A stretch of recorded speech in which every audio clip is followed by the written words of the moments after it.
Nu Gao, and her consort, or male counterpart, Fu Yi, whose origins are obscure. They are referred to in many texts from the 4th century BC onwards in several different myths, all featuring three main themes: the creation of humanity, the early struggle against natural disasters and floods, and, also, sadly, warfare. Now, Han scholars reworked many myths as facts in order to fill in the gaps in early Chinese histories.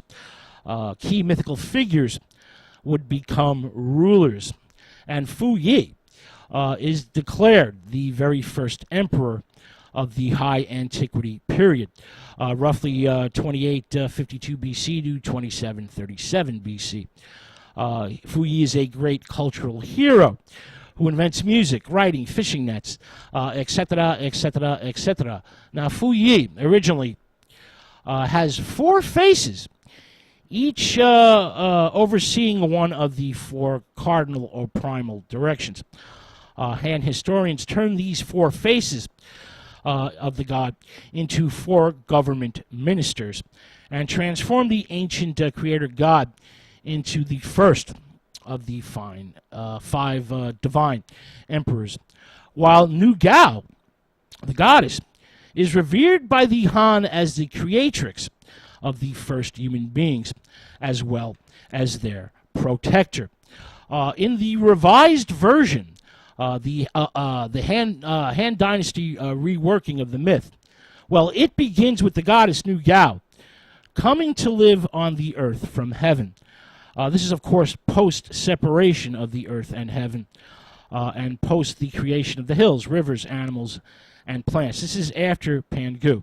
Now, after some time on earth, Nu Gao grows lonely and feels deeply that something is missing from the world. One day, Nu Gao, NG, as I'm going to call her, sees her reflection in a pool of water and gets a divine idea. The goddess scoops up mud. In some versions, it's yellow clay, and fashions it into a tiny copy of herself. Basically, she creates humanity. She crafts the first human being in her image. So the first person, the first human being, is a woman, a female, in this ancient Chinese myth. The goddess puts the creature down. She fashions it, puts it down, and it springs to life, singing and dancing with joy. Nu Gao is very pleased with her handiwork and takes some more mud or yellow clay and makes a host of humanity, a host of people. They all wander off into the countryside, but Nu Gao can always hear their voices, and the goddess is never lonely again. She soon realizes that in order to populate the earth, she must produce people at a more efficient and rapid pace. So the goddess dips a vine into the watery mud, or yellow clay. Then she flicks the vine, and the mud flips off in all directions. Each drop of mud turns into a human being. These people that were flicked off the vine of life, so to speak, were considered to be the commoners or peasants of China, while those directly fashioned by the hand of the goddess herself become the nobility. And Nu Gao becomes the protector as well as the instructor of the human race, teaching people about marriage and sexuality and reproduction, how to start a family and raise children.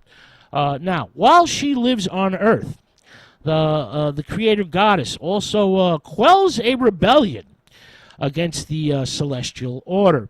When a battle for control arises between the fire god, Zhurong, the ruler of the universe, and the water god, who happens to be his son, who is known as Gong.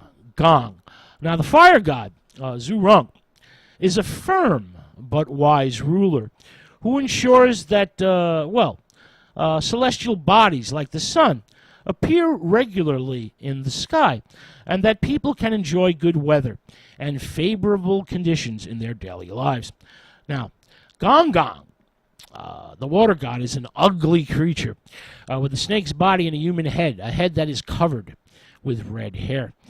He envies his father's status and power and is determined to take control of the universe from him. Of course, a fierce battle between the two gods rages on, first in heaven, then on the earth itself. Gong Gong masters all the creatures of the sea and the rivers and attacks the forces of the fire god.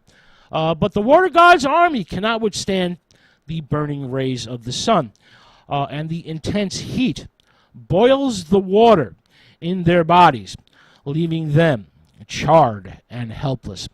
Gong Gong, the water god's defeat, turns into anger, and in a rage, he gives the mountain of the world, which is known as Imperfect Mountain, which is a very, very curious name, Imperfect Mountain.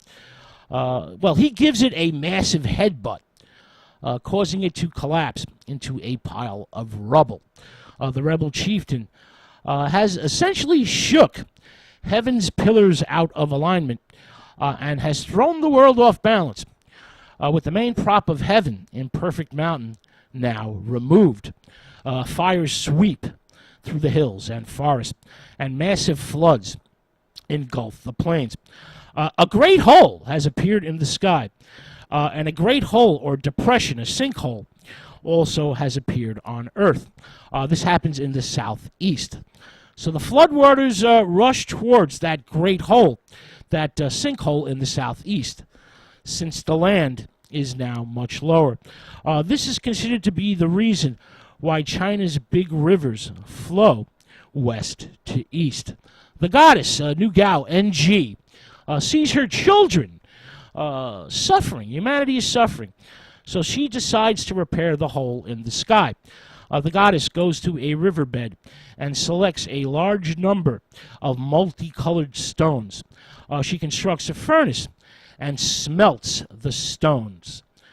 She flies up to heaven and presses the smelted stone, essentially molten metal, into the celestial gaps and molds them until no cracks remain. She essentially rebuilds the sky to ensure that it will never break again. Nu Gao kills a giant turtle. She then kills a massive tortoise and uses its 4 legs to support heaven in place of the destroyed Imperfect Mountain. The turtle, or tortoise, is cosmic in its implication. For the primordial turtle's shell is rounded at the top, which represents heaven, while it is square underneath, representing earth. This combination of the square and the circle links together the manifest world and the creative divine forces of the universe. To the ancient Chinese, the markings on the back of the turtle's shell were interpreted in various contexts as patterns of cosmic significance.